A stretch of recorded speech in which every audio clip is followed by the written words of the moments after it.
தரிசனம் ஆலய தரிசனம்.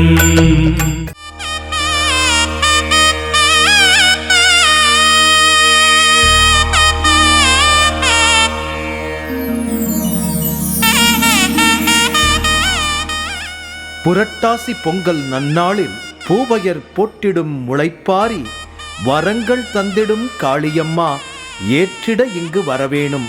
கரங்கள் கூப்பி வணங்குகிறோம், கருத்துடன் எங்களை காத்திடனும், அருளை வாரி தந்திடனும், அனைவரும் இங்கு வாழ்ந்திடவே என்கிறது ஸ்ரீ பத்ரகாளியம்மன் துதி.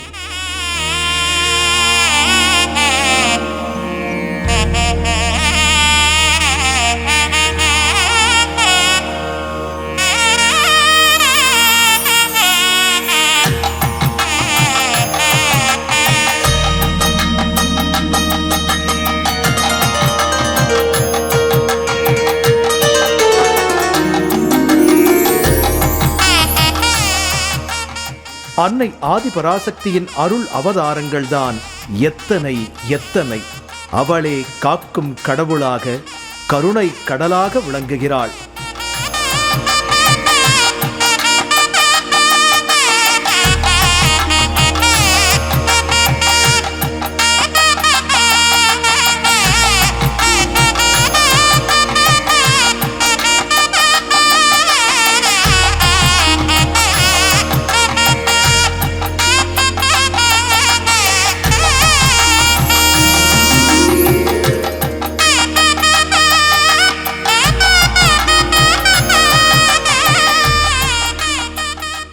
சக்தி வழிபாடு நம் நாட்டில் பலகாலமாக இருந்து வருகிறது. நம் தமிழ் இலக்கியங்களில் சக்தி வழிபாடு பற்றிய குறிப்புகள் காணப்படுகின்றன. அசுரனை வதம் செய்தவள் காளி. இலக்கியங்களில் இவள் கொற்றவை என்று போற்றப்படுகிறாள். பாட்டுக்கொரு புலவன் பாரதியும் யாதுமாகி நின்றாய் காளி என்று காளியை போற்றி வணங்கியுள்ளான்.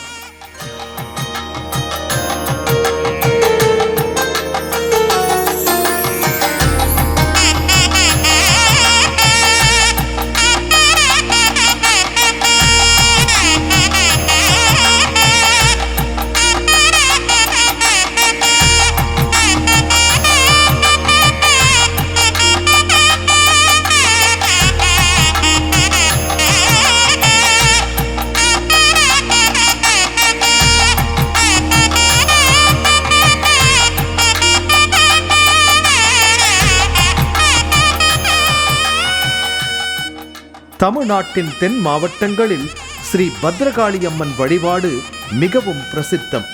அதன் காரணமாக நிறைய ஆலயங்கள் இங்கு அமைந்துள்ளன.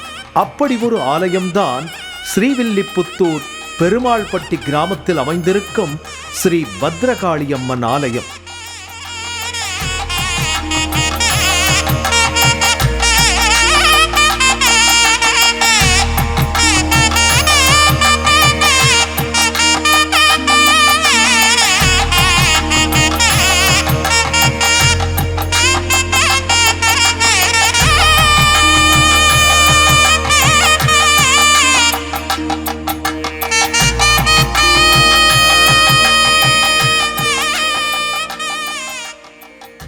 விருதுநகர் மாவட்டம் ஸ்ரீவில்லிபுத்தூர் நகரத்திற்கு பல்வேறு சிறப்புகள் உண்டு என்பது அனைவருக்கும் தெரியும்.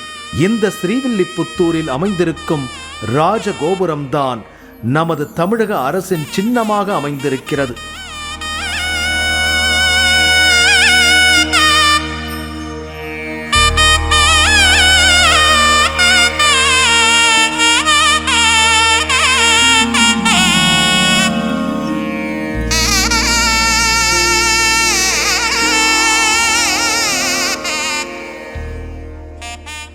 பூமி பிராட்டியின் அம்சமான சூடிக் கொடுத்த சுடர்கொடி கோதை நாச்சியார் ஸ்ரீ ஆண்டாள் பிறந்து வளர்ந்த தலம் இது. கண்ணனையே எண்ணி அவனையே மனதார காதல் கொண்டு அவன் திருவடியை அடைந்த ஸ்ரீ ஆண்டாள் நாச்சியாரின் அவதார தலம்.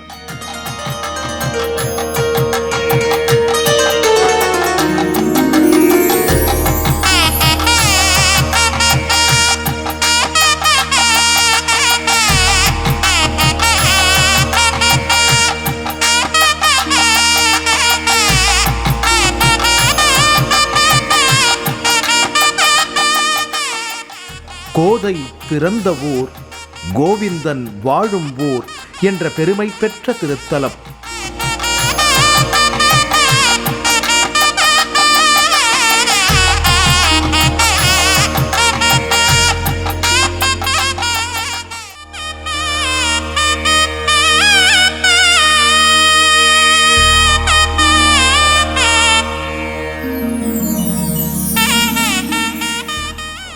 இந்த ஊருக்கு அருகாமையில் அமைந்திருக்கும் பெருமாள்பட்டி என்னும் கிராமத்தில் அமைந்திருக்கும் திருத்தலம் ஸ்ரீ பத்ரகாளி அம்மன் ஆலயம் அமைந்திருக்கும் இடம்.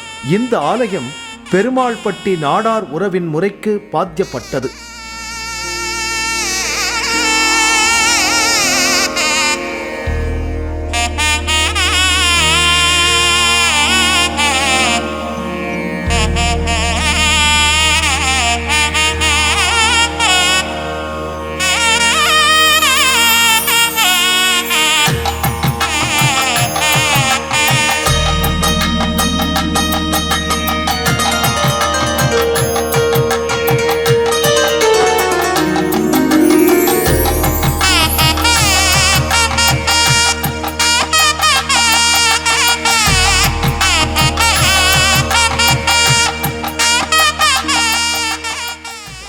இந்த ஆலயத்தின் மகா கும்பாபிஷேகம் கடைசியாக 1997ஆம் ஆண்டு நடைபெற்றது. ஸ்ரீவில்லிபுத்தூர் நகரத்தில் வாழும் மக்களுக்கு கண்கண்ட தெய்வமாக விளங்குபவள் ஸ்ரீ பத்ரகாளி அம்மன்.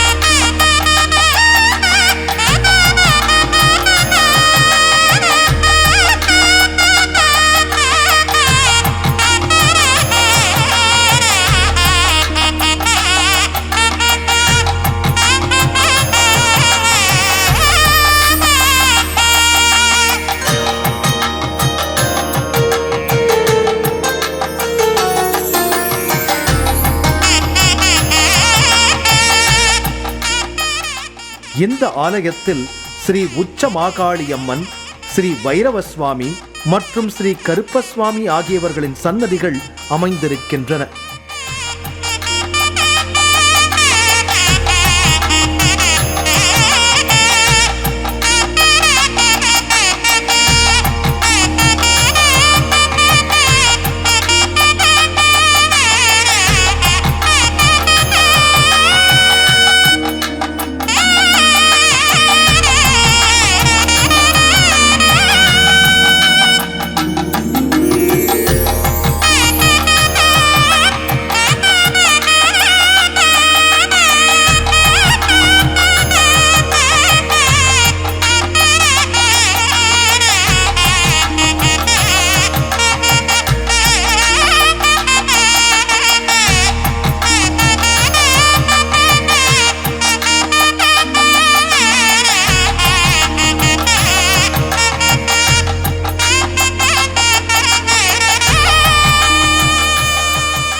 சிம்ம வாகனத்தில் கம்பீரமாக அமர்ந்தபடி ஸ்ரீ உச்சமாகாளியம்மன் அருள் தருகிறாள். சந்தன காப்பில் அன்னை மிக அழகாக ஜொலிப்பாள்.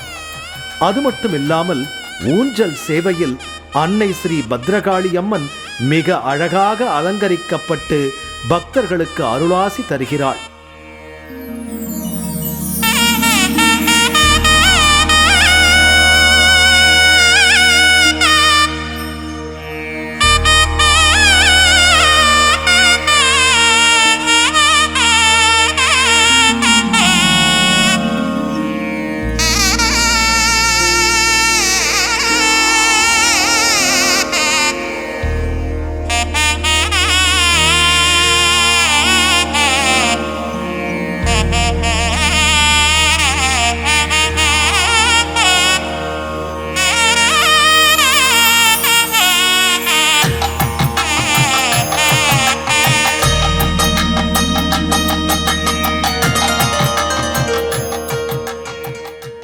அன்னைக்கு முன்னால் பக்தர்கள் மஞ்சள், குங்குமம், வெற்றிலை, பாக்கு, பழ வகைகள், பட்டுப்புடவை இவைகளை காணிக்கையாக வைத்து வழிபடுகிறார்கள்.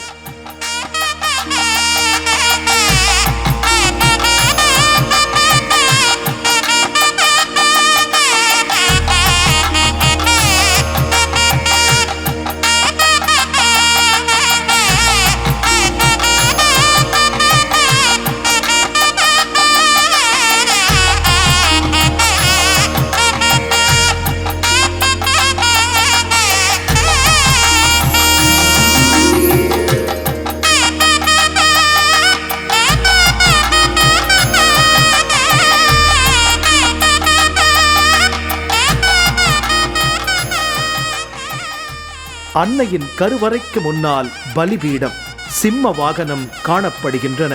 ஆலயத்தின் சுவர்களில் அன்னையின் அற்புதங்களை வெளிப்படுத்தும் அழகிய ஓவியங்கள் வரையப்பட்டு இருக்கின்றன. இவை மிகவும் ரம்யமாக அமைந்து நம் கண்களை கவர்கிறது.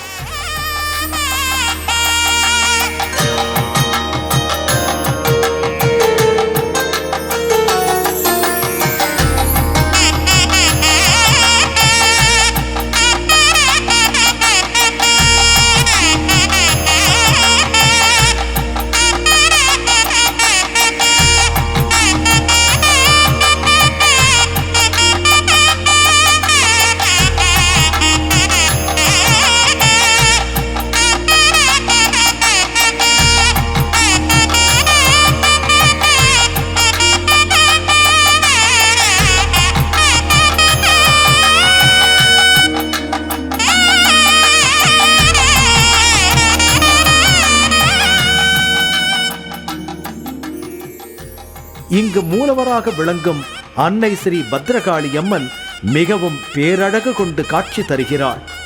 யாதுமாகி நின்றவள் அல்லவா, அனைத்துக்கும் அதிபதி அவளே. சுமார் 60 ஆண்டுகளாக இந்த ஆலயத்தில் பல விழாக்கள் நடைபெற்று வந்திருக்கின்றன. அதில் குறிப்பாக புரட்டாசி மாதம் நடைபெறும் பொங்கல் விழா மற்றும் முளைப்பாரி திருவிழாவாகும்.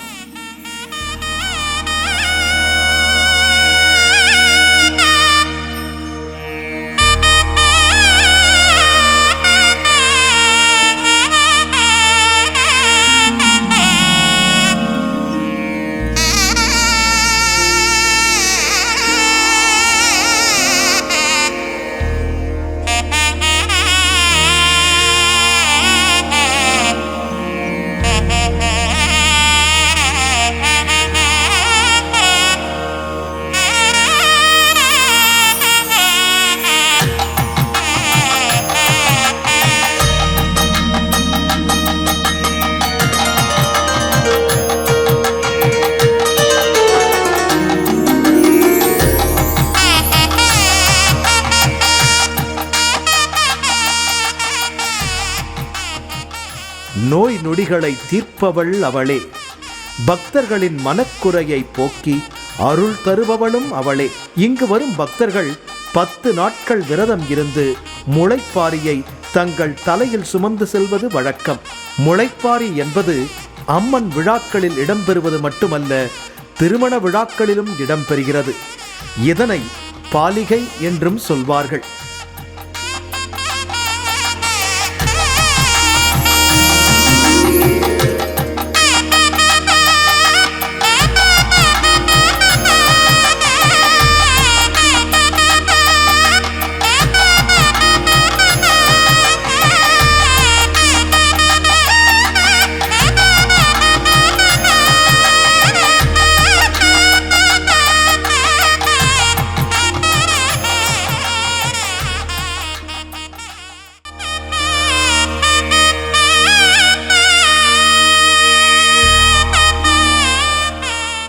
திருவிழா தொடங்குவதற்கு முதல் நாள், அதாவது பந்தல் கால் நடும் நாள் அன்று ஊருக்கு காப்பு கட்டும் நிகழ்ச்சி நடைபெறும்.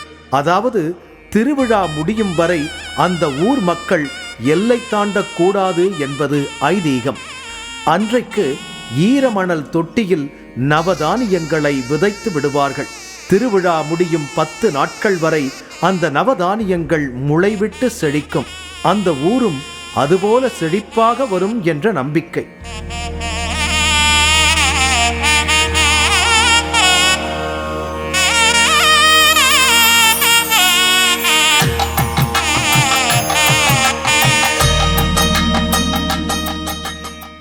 முளைப்பாரி எந்த அளவுக்கு செழிப்பாக உயரமாக வளர்கிறதோ அந்த அளவு அந்த கிராமத்தின் வளர்ச்சி இருக்கும் என்பது பக்தர்களின் அசைக்க முடியாத நம்பிக்கை. அன்னைக்கு முளைப்பாரி எடுத்துச் செல்வதாக வேண்டிக்கொண்டு 10 நாட்கள் விரதம் இருக்கின்றனர். புரட்டாசி மாதம் அம்பிகைக்கு மிகவும் உகந்த மாதம். புரட்டாசி மாதத்தில்தான் நவராத்திரி என்னும் அன்னையின் முப்பெரும் நாயகிகளான கலைமகள், அலைமகள், மலைமகள் மூவருக்கும் 10 நாட்கள் விழா எடுப்பது மரபு.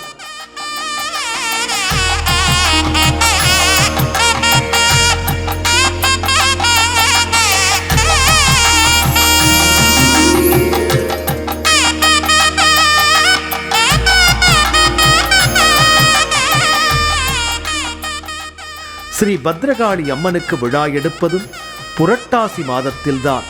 எப்படி புரட்டாசி மாத சனிக்கிழமைகள் பெருமாளுக்கு உகந்தது என்று பக்தர்கள் கருதுகிறார்களோ அதுபோலவே புரட்டாசி செவ்வாய்க்கிழமைகள் அம்பிகைக்கு உகந்தது என்று சொல்வார்கள்.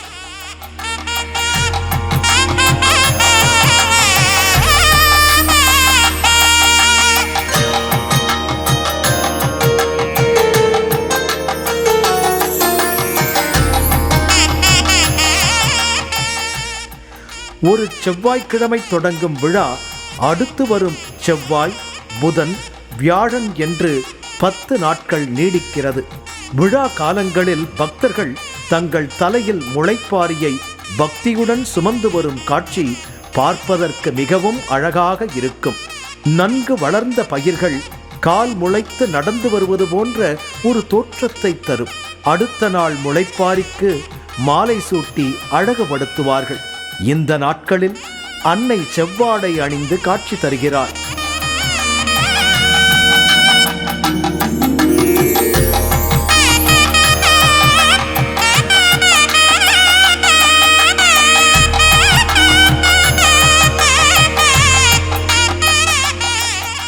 மங்காபுரம் என்று அழைக்கப்படும் இடத்தில் அன்னை ஸ்ரீ மாரியம்மனாக காட்சி தருகிறாள். முளைப்பாரியுடன் அம்மனை சுற்றி வந்து வழிபடும் பெண் பக்தைகள் ஏராளம். பின்னர் இறுதி நாளில் இந்த முளைப்பாரிகள் நீர்நிலைகளில் கொண்டு சென்று கரைக்கப்படுகிறது. முளைப்பாரி திருவிழாவை ஒட்டி வான வேடிக்கைகள் மிகச் சிறப்பாக நடைபெறுகிறது.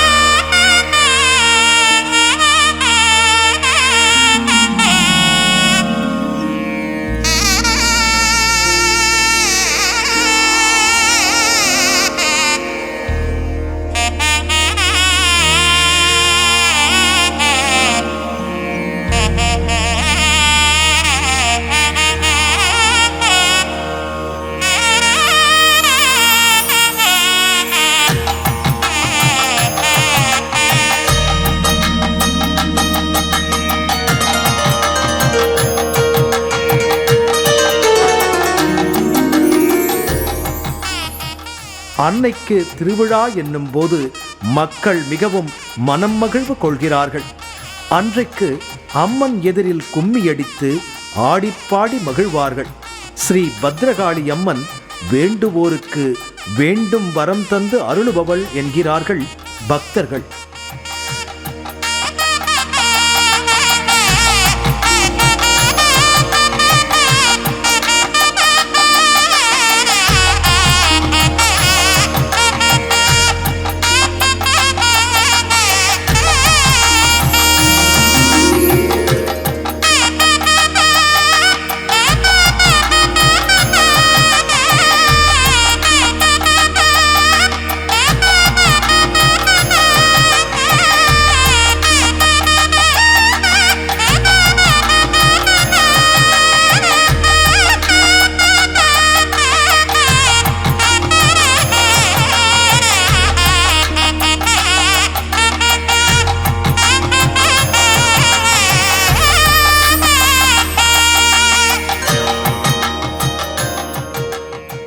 முளைப்பாரியை தலையில் சுமந்து வருவதாக வேண்டிக் கொண்டால் அவள் நம் துன்பச் சுமைகளை தன் தலைமேல் ஏற்றிக்கொண்டு தீர்த்து நமக்கு நன்மை செய்கிறாள். எப்படி ஒரு குழந்தை தனக்கு என்ன வேண்டும் என்று ஒரு தாயிடம் சொல்லி தனக்கு வேண்டியதை பெறுகிறதோ, அதுபோல நாமும் நம் குறைகளை அந்த உலக மாதாவான ஆதி பராசக்தியின் அவதாரமான அன்னை ஸ்ரீ பத்ரகாளி அம்மனிடம் சொல்லி அவள் அருளை பெறுவோம். மனம் தூய்மை பெற தியானம் செய்வோம். இறை அருள் பெற ஆலயம் செல்வோம்.